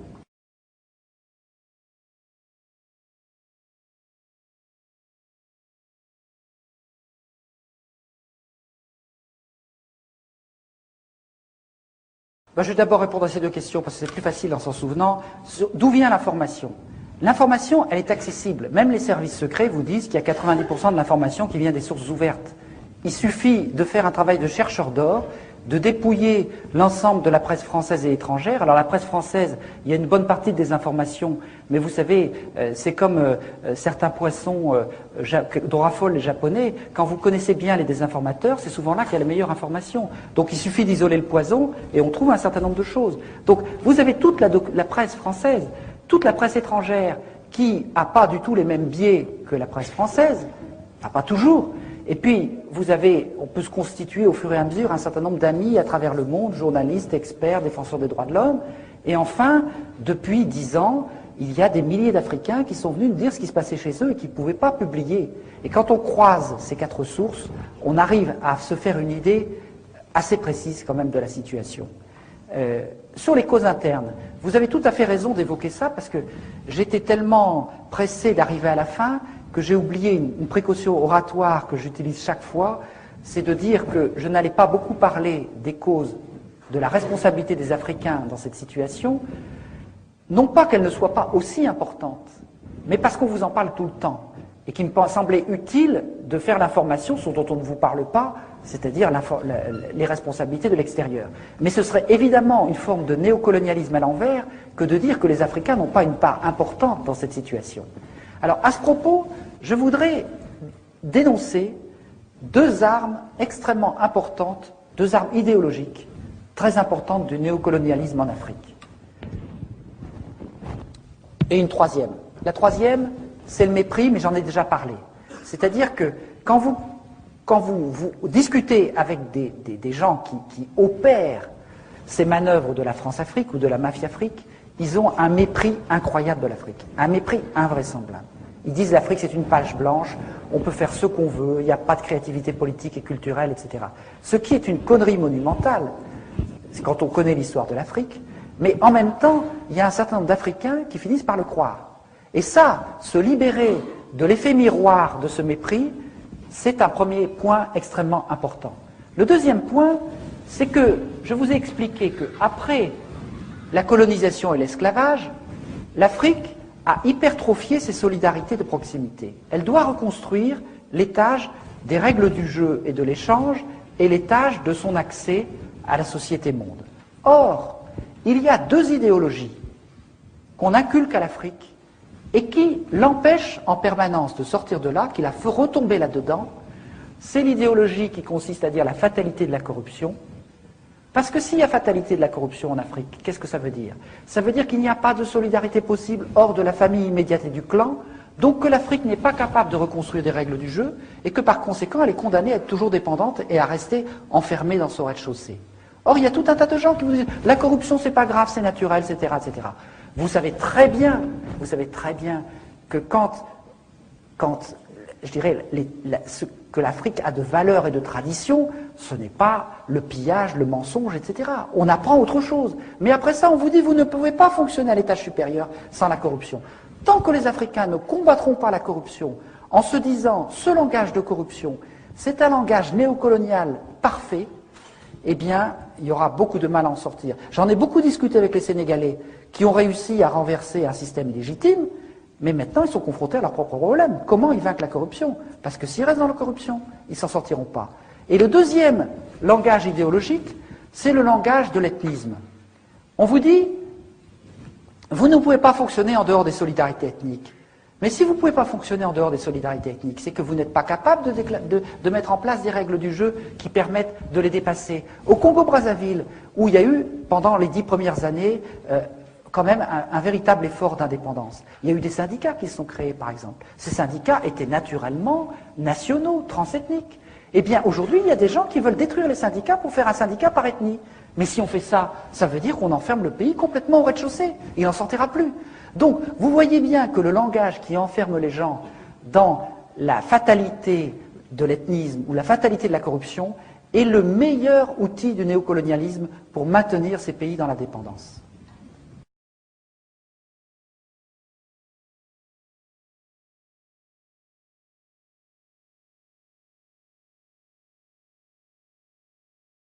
Alors sur le lien, ce lien je le fais dans le dernier ouvrage Noir Chirac, justement le lien entre l'approche de Dominique Lorenz et l'approche de la France-Afrique. C'est en fait le lien des stratégies de la guerre froide. Mais je n'ai pas le temps de développer ici. Disons que je préfère vous inviter à le lire parce que ce serait trop long. Je mets 100 pages à expliquer tout ça, donc ce serait vraiment trop long. Mais ce que je décris pour le pétrole est vrai de toutes les matières premières. C'est vrai du scandale abominable de la destruction des forêts équatoriale, c'est vrai des diamants, bien sûr, c'est vrai de l'uranium, c'est vrai du cacao, c'est vrai de, je ne sais pas moi, j'en oublie. Donc ce système de pillage de la rente, c'est vrai de la pêche, par exemple, dans des proportions scandaleuses. Bon. Donc ce système-là, il s'applique à toute l'exploitation rentière des richesses de l'Afrique. Et la deuxième question, c'était... Oui, sur le tribunal pénal international, je sais qu'il y a un certain nombre de gens qui sont sceptiques, mais nous nous battons énormément. Non pas, je ne parle pas du tribunal pénal international de La Haye ou tout ça, je parle de la Cour pénale internationale qui va démarrer à la fin de l'année. Bon. Il faut savoir quand même, en termes de biens publics, c'est quelque chose d'essentiel. Quand il y a eu, en 1945, la réaction du monde entier après le génocide des Juifs, plus jamais ça, les pays ont été obligés de réunir la Convention de Genève contre le génocide. Et en même temps qu'ils mettaient en place cette Convention de Genève contre le génocide, ils envoyaient leurs meilleurs juristes pour la rendre inapplicable. Et donc la société civile, pendant 40 ans, a remonté la pente, et tout un tas de gens se sont battus pour qu'on rende applicables les conventions de Genève, et finalement, il y a eu la création d'une Cour pénale internationale qui va bientôt démarrer, et que la France-Afrique a combattu avec la dernière énergie, et que les États-Unis combattent. Donc tout ça, c'est plutôt bon signe. Pourquoi je n'ai pas, comment dire, je ne suis pas sceptique par rapport à la Cour pénale internationale? Parce que je crois à l'auto-évolution des institutions. C'est-à-dire que quand on crée une institution, au début, elle est très imparfaite. Quand on a créé la justice républicaine en France, vous croyez qu'elle ne privilégiait pas les riches? Elle commence toujours de manière imparfaite. Mais quand vous créez ce genre d'institution, peu à peu se décline un langage qui s'appelle le droit, et peu à peu, on peut contester le droit, parce qu'on n'est plus tout à fait dans l'arbitraire, on est dans des procédures écrites, des procédures visibles, et donc, au lieu, si vous voulez, pour résumer, c'est un peu le sous-titre de mon dernier bouquin, c'est secret et impunité.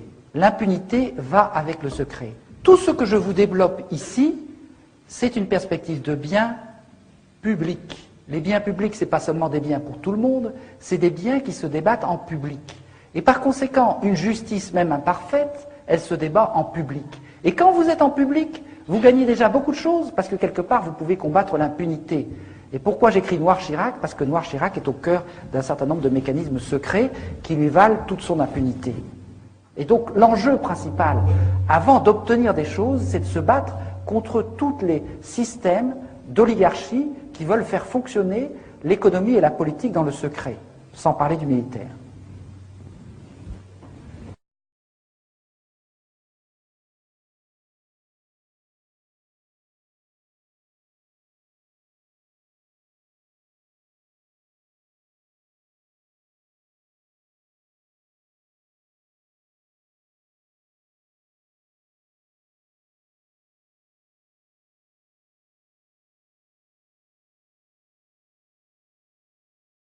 Alors je voudrais vous dire que je suis entièrement d'accord avec tout ce que vous avez dit. Tout ce que vous dites, c'est exactement le même constat que nous faisons. Je constate, je crois que vous êtes un peu plus de 200 aujourd'hui. Il y a 3 ou 4 ans, il y aurait eu 15 personnes. Si vous voulez, nous devons vaincre en France quelque chose de terrible. Les Français n'ont pas plus envie de savoir les crimes qui ont été commis par la France en Afrique, des crimes abominables depuis 100 ans, que les Autrichiens de savoir qu'il y avait proportionnellement plus de nazis en Autriche qu'en Allemagne. C'est-à-dire que, quelque part, il y a une protection extraordinaire de l'ensemble des médias, de la classe politique, mais aussi des citoyens contre les mauvaises nouvelles. Je suis en train de vous apprendre des mauvaises nouvelles. Et dans un premier temps, ça fait mal d'apprendre des mauvaises nouvelles. Après ça, on a envie de se battre. Mais personne n'a envie de franchir cette étape. Donc, nous avons dû lutter pendant 10 ans contre une résistance sourde de tout un tas de gens qui voulaient dire tout ça, ça n'existe pas. Nous avons été capables d'imposer le concept France-Afrique. Aussitôt, quelques journalistes bien payés ont été envoyés dans les journaux pour dire la France-Afrique c'est fini depuis 5 ans ou 10 ans. De même que Chirac vous dit en 1995, les financements politiques c'est fini depuis 1990, en 2000 il vous dit c'est fini depuis 1995, et en 2005 il vous dira c'est fini depuis 2000. Bon, eh bien on vous dit la France-Afrique c'est fini, alors que ça dure plus que jamais. Mais ce que je remarque, c'est quand même qu'il y a de plus en plus de gens qui ont envie de savoir et qui commencent à sentir, comme vous le disiez très bien, que ce n'est pas seulement le malheur des Africains qui est en train de se faire, c'est notre propre malheur.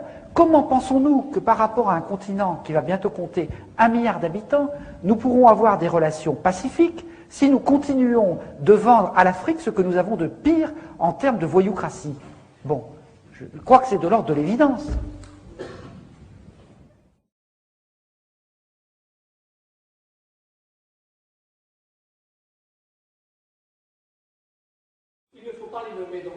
Mais je vais les nommer, je vais vous le dire, puisque j'en mets un chapitre complet dans Noir Chirac, il y a toute une partie qui traite de ça nommément avec tous les gens. Bon.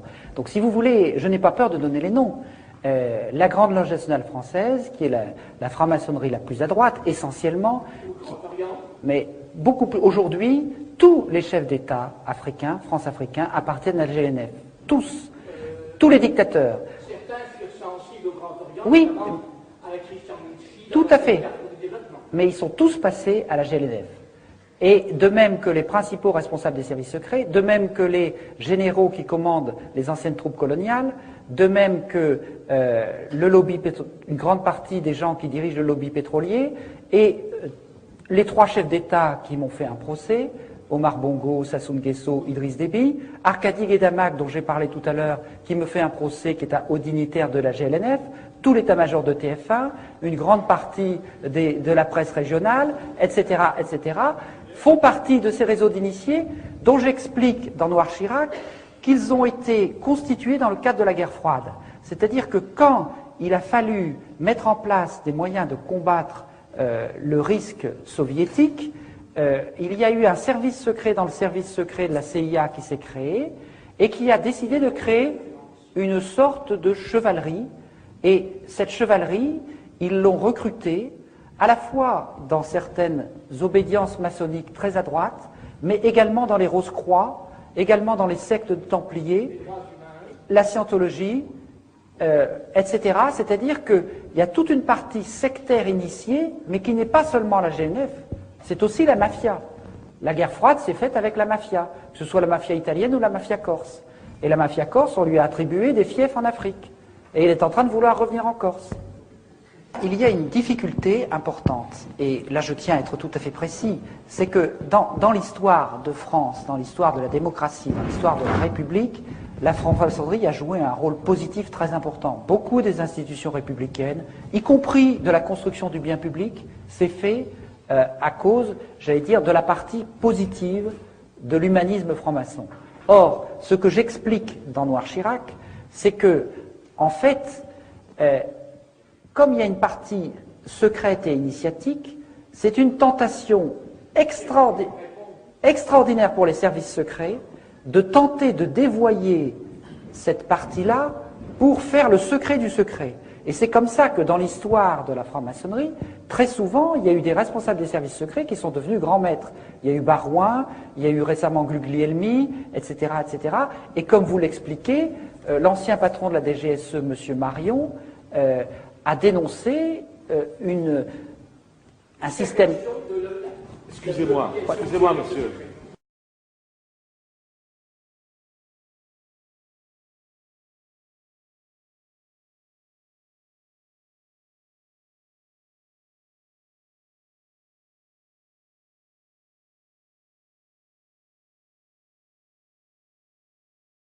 Vous avez tout à fait raison. Tous ces enjeux sont profondément liés. Et nous avons créé, il y a 1 an et demi, une association qui s'appelle Bien Public à l'échelle mondiale, qui a fait un travail pluridisciplinaire tout à fait remarquable pour montrer comment, ce que je vous expliquais au début, dans notre mémoire de l'humanité, on sait qu'on est capable de conquérir du bien public par un espèce de moteur à 3 temps. C'est-à-dire qu'on démarre par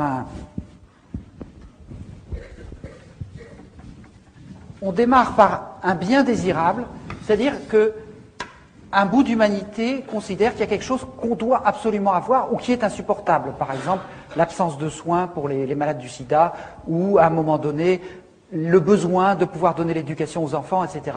Il y a un bien désirable. Et à ce moment-là, il y a un mouvement désirant qui se constitue pour le réclamer. Ce mouvement désirant, il est constitué à la fois des gens qui n'ont pas ce bien, et puis d'un certain nombre de gens qui disent oui, ce serait bien qu'il y ait ce bien. Et ces gens-là, ils constituent une alliance au début tout à fait imparfaite. C'est les petits mouvements dont je vous ai parlé tout à l'heure qui ont secoué le lobby pharmaceutique. Ces gens-là, ils disent il faut trouver un débiteur du bien public. Qui c'est qui va nous donner ce bien public? Alors, dans un premier temps, dans notre histoire, mais c'est encore vrai aujourd'hui, tous les débiteurs, ils disent c'est pas moi, c'est l'autre. J'ai pas les moyens. Vous demandez à la Banque mondiale, ils disent c'est pas moi. Le FMI dit c'est pas moi. L'ONU dit c'est pas moi, etc., etc. Donc à ce moment-là, qu'est-ce qui se passe? On repart pour un tour. Le bien devient de plus en plus désirable parce qu'il n'est toujours pas là et les gens le veulent. Le mouvement désirant, il commence à trouver des astuces, des failles juridiques, politiques, etc., etc. Et puis, il commence à tailler des croupières aux débiteurs qui n'en veulent pas. Ça repart 3-4 tours comme ça. Et puis finalement, à un moment donné, le mouvement désirant, il coince un débiteur. Le débiteur, il peut toujours pas, mais le mouvement, il est tel qu'on va lui en donner les moyens. Quand, au bout d'un long processus, on a dit il faut la santé, il faut la sécurité sociale elle n'avait pas les moyens. Mais comme on lui a dit c'est vous la sécurité sociale qui allez le faire, on lui a donné les moyens. Donc tous ceux qui prétendent qu'on ne peut pas conquérir les biens publics parce qu'il n'y a pas de débiteur qui ait les moyens se trompent. Parce qu'en fait, le débiteur a les moyens le jour où le mouvement désirant est devenu assez fort pour les lui donner.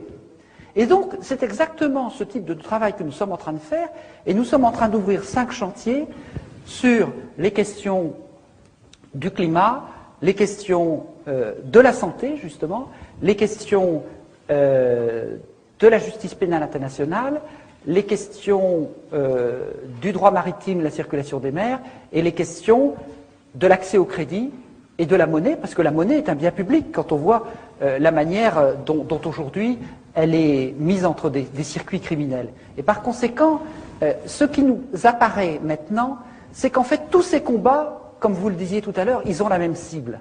Que ce soit les problèmes de farine animale, que ce soit les problèmes du lobby pétrolier qui refuse de lutter contre l'effet de serre, que ce soit les problèmes de destruction des forêts, c'est toujours la criminalité financière et la dérégulation qui est derrière.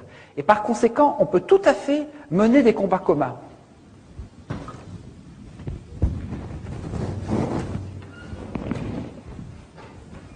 L'ethnisme, c'est d'abord la manipulation de l'ethnisme. Un tas de gens qui développent des discours ethnismes, y compris au Rwanda ou ailleurs, n'y croient pas. Mais c'est simplement que c'est une arme politique redoutable pour conserver le pouvoir.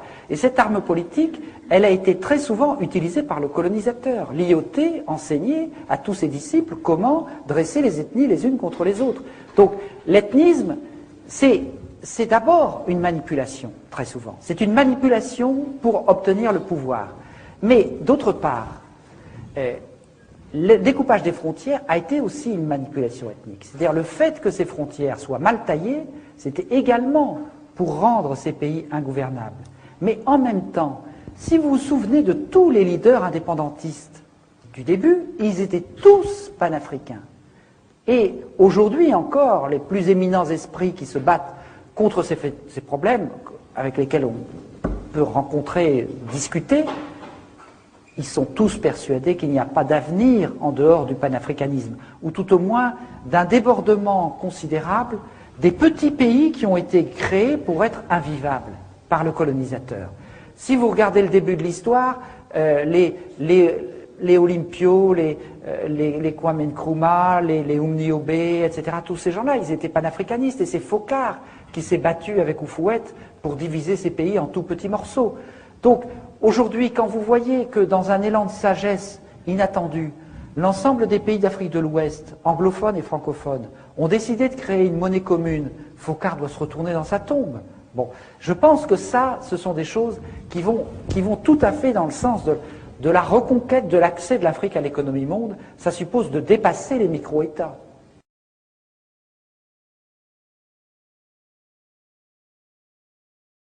Mais justement, si vous voulez, c'est tout l'enjeu, et je voudrais finir par ça, c'est que aujourd'hui, le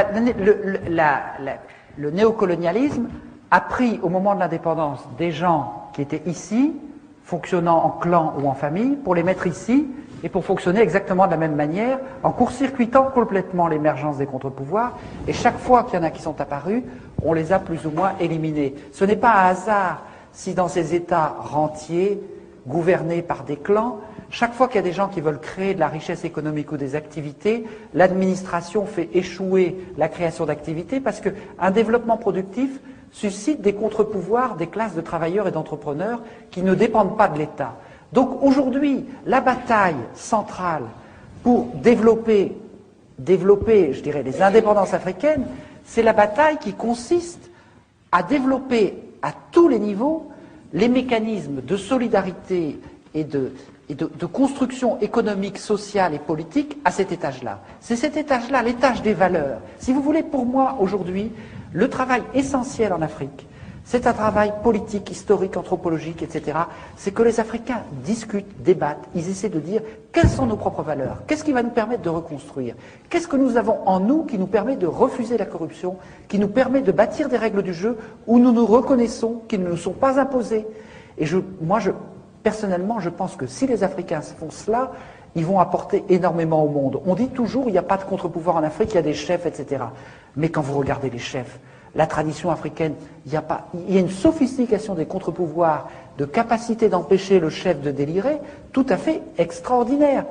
Pour moi, il y a autant de réserves d'inventivité politique dans les traditions africaines qu'il n'y a de réserve pour les médicaments du futur au XXIe siècle dans les forêts africaines. Je crois tout à fait que l'Afrique va être capable d'inventer des formes de démocratie, des formes de contre-pouvoir, de légitimité, de solidarité et d'échange qui vont nous apporter beaucoup. Mais pour qu'elle y arrive, la première condition, c'est qu'elle ait confiance en elle-même. Ça, c'est un ballon, ça ne fonctionne qu'en la confiance. Si les Africains n'ont pas confiance en eux-mêmes, ils ne seront pas capables de déployer tout ce qu'ils ont et qui vont leur permettre de construire ces étages dont ils ont montré dans le passé qu'ils étaient parfaitement capables de les construire. Alors, moi, excusez-moi.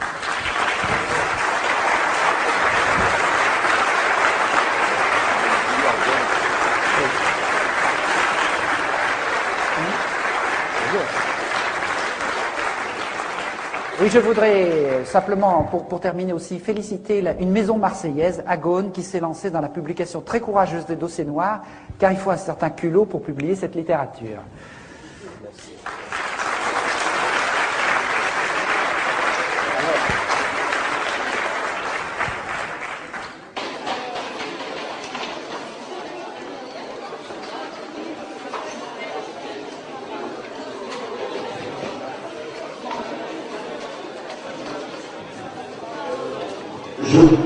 Excusez-moi, je voudrais juste donner le titre de